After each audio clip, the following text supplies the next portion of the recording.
এই মনোজিৎ মিশ্র সম্পর্কে একের পর এক অভিযোগ। সেই 2018 যৌন হেনস্থা, 2019 শ্লীলতাহানি, এমনকি নতুন অভিযোগ উঠছে। কি অভিযোগ?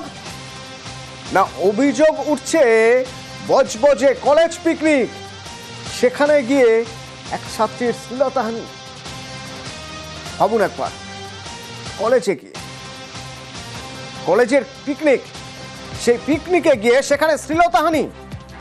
প্রথম বর্ষের এক ছাত্রী যার সঙ্গে অভব্য আচরণ করা হয় এবং সিনিয়ররা সেখানে ছিলেন, কিন্তু সিনিয়ররা কেউ মুখ খোলেনি। কেন? মনোজিতের ভয়। আর এক ছাত্রী চাঞ্চল্যকর অভিযোগ করছেন এখন, বলছেন বজবজে কলেজের পিকনিকে এক ছাত্রীর শ্লীলতাহানি করেছিল মনোজিৎ।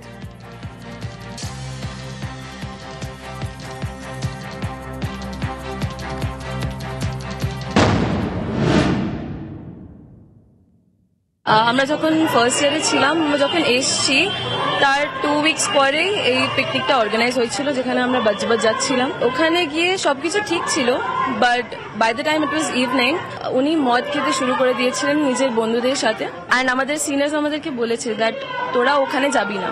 তারপর আমার একটা বন্ধুকে ও ডেকেছে, আমাকেও ডেকেছিল, বাট আমি যাইনি। বাট ও চলে গেছে, ওকে কেউ ওয়ার্ন করেনি।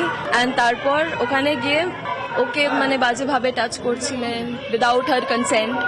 And that time when we were in first year, it was very difficult to speak up against him.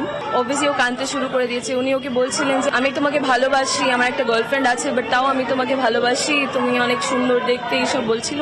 ও বাইরে যখন এসছে তখন ও অনেক নার্ভাস হয়ে গেছে। ট্রেনেও ও ওর পাশে বসছে আমার অপোজিটে, আর তারপর কিছু তো একটা ওকে উইসপার করছিল, আর সেই মেয়েটা অবভিয়াসলি অনেক নার্ভাস হয়ে গেছে। সবাই সিনিয়র্সরা, they were all there, but no one was saying anything because he had this power over everyone that they were very scared to speak up against him.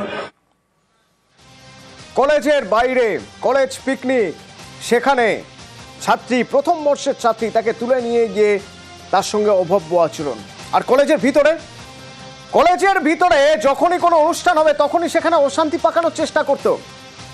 ভাই বোন এভাবেই ডাকতো সবাইকে, কিন্তু ওই মুখেই ভাই বোন, অভব্য আচরণ চরমে থাকতো এবং কেউ কিছু বলতো না। কেন? মনোজিতের ভয়। একাধিকবার মারপিট হয়েছে, গালিগালাজ করেছে, অভব্য আচরণ করেছে, কিন্তু মনোজিতের ভয়ে সবাই চুপ থাকতো।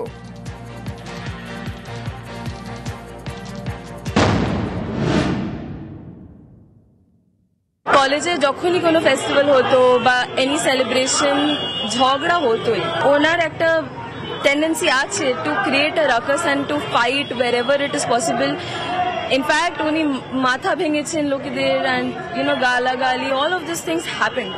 উনি যখন সবার সাথে কথা বলতেন, আমার বোন, আমার ভাই, এরকম ভাবে কথা বলতেন, but then nobody knew that he was like he could do these things.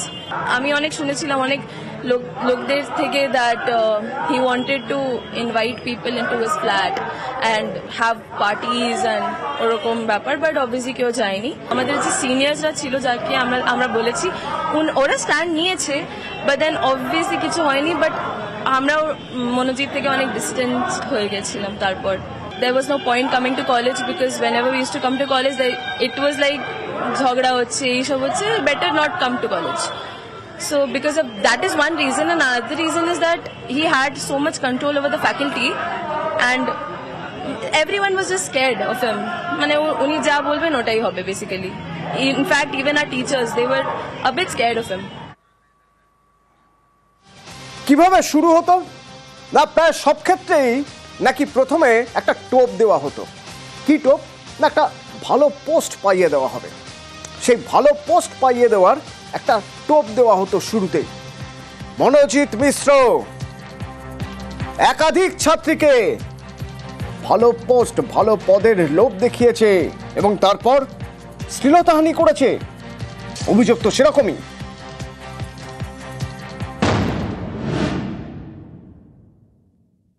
ওরা আমাদেরকে বলেছে যে ইউনিটে তোমরা ভর্তি হয়ে যাও, সেক্রেটারি বানাবো, and we'll give you posts, but we did not opt for it because we knew that person by now, because আমরা যখন ঢুকেছি আমরা এরকম দেখে নিয়েছি। তারপর আমরা জানতাম যে we have to stay away from him as much as possible. আপনার কি রকম প্রস্তাব দেওয়া হয়েছিল? Cultural secretary and all of that লিস্টে ছিল ওরকম। I was just not interested. মনোজিতের সঙ্গে জায়েব আহমেদ এই গণধর্ষণের ঘটনায় অভিযুক্ত। জায়েব আহমেদের একাডেমিক ব্যাকগ্রাউন্ড খুঁজতে গিয়ে দেখা যাচ্ছে জায়েব আহমেদের র্যাঙ্ক হচ্ছে 2634। বেশ, এবার এই 2634 র্যাঙ্কে ল কলেজে ভর্তি হওয়া যায়? কত র্যাঙ্ক লাগে? অনুপ রয়েছে সরাসরি আমার সঙ্গে।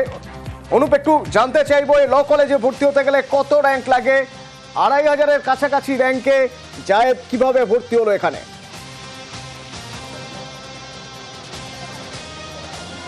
তবে এই প্রশ্নটাই যেমন তুলছে এক পড়ুয়া, তার পাশাপাশি অভিযোগ হচ্ছে যে অভিযুক্তের বিরুদ্ধে জায়েব আহমেদ, তিনি তার বিরুদ্ধে অভিযোগ র্যাঙ্ক জাম্প করে কিন্তু সরকারি এই ল কলেজে কিন্তু একাধিক এই কলেজে সুযোগ পাওয়ার অভিযোগ উঠছে এবং মাথায় একমাত্র মনোজিতের হাত ছিল বলে তিনি এই সুযোগ পেয়েছেন, এমনটাই বলা হচ্ছে।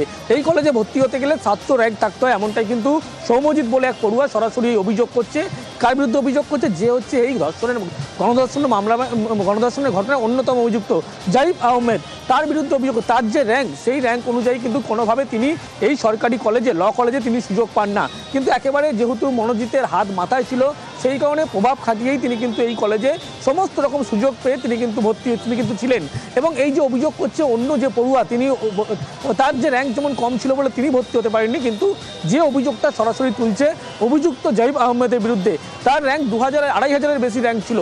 সেক্ষেত্রে কিভাবে এই কলেজে তিনি সুযোগ পান এবং যে র্যাঙ্ক 700 অনুযায়ী র্যাঙ্ক লাগে সেই র্যাঙ্ক কিন্তু তার ছিল না, এমনটা সরাসরি অভিযোগ তুলছে। র্যাঙ্ক না থাকলেও ম্যাঙ্গোর ছোঁয়া পেলে সব হয়, আর ম্যাঙ্গোর ছোঁয়া থাকলে যেখানে 700 র্যাঙ্ক না হলে ভর্তি হওয়া যায় না, সেখানে 2634 র্যাঙ্ক করে, মানে র্যাঙ্ক জাম্প করে ল কলেজে ভর্তি হওয়া যায়। মনোজিতের এতটাই প্রভাব।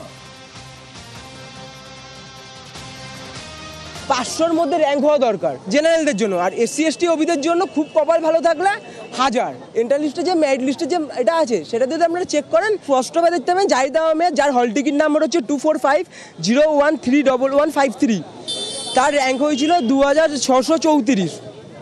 সে জেনারেল কটা হওয়া সত্ত্বেও সে চান্স পেয়ে গেল অন্য একটি নাম করা সাউথ কলকাতা ল কলেজে। এটা কিসের ভিত্তিতে? কিন্তু জায়েদ আহমেদ কী করেছে, একটি হকের, অন্য কারোর হকের, যে হয়তো কোনো গরিব ঘরের কোনো কেউ হতে পারতো, সে তার নিজের জায়গাতে ছিনিয়ে নিল অন্য একটি গরিব মানুষের পেটের লাথি মেরে। তৃণমূল ছাত্র পরিষদে তো অন্যতম ভূমিকা পালন করতো মনোজ মিশ্র। যে মনোজ মিশ্র যদি এখানে যদি সহায়তা না করতো, কিসের ভিত্তিতে ভর্তি হতো? নিশ্চয়ই হতো না।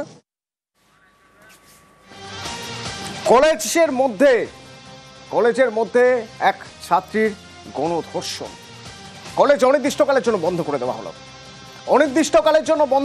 হলো। এই কলেজের ওয়েবসাইটে জানিয়ে দেওয়া হলো, জানানো হলো গভর্নিং বডি সিদ্ধান্ত, ল কলেজ অনির্দিষ্টকালের জন্য বন্ধ। রৌনক রয়েছে আমার সঙ্গে। রৌনক, এই যে কলেজ বন্ধ থাকবে অনির্দিষ্টকালের জন্য, কলেজের পড়াশোনা কি হবে, পরীক্ষা কি হবে?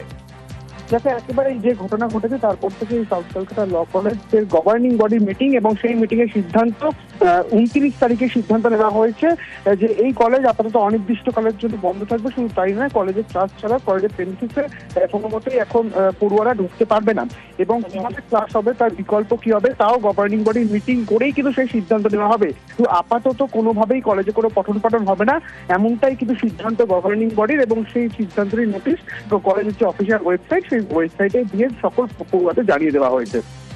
কিন্তু রৌনক, এবার পড়ুয়ারা কি করবেন তাহলে? একেবারেই পড়ুয়াদের কথা চিন্তা করে কলেজের তরফ থেকে অন্য বিকল্প কোনো সিদ্ধান্ত নেওয়ার কথা তারা ভাবনা চিন্তা করছে, কিন্তু এখনো পর্যন্ত বিকল্প কোনো সিদ্ধান্ত গভর্নিং বডির মিটিং এ নিয়ে ওঠা সম্ভব হয়নি। আপাতত অনির্দিষ্টকালের জন্য ক্লাস বন্ধ, পরবর্তীতে যদি কোনো অনলাইন ক্লাস বা বিকল্প ব্যবস্থা নেওয়া হয় তাও কিন্তু মিটিং করেই পরবর্তীকালে কলেজের ওয়েবসাইটে জানিয়ে দেওয়া হবে। ধন্যবাদ।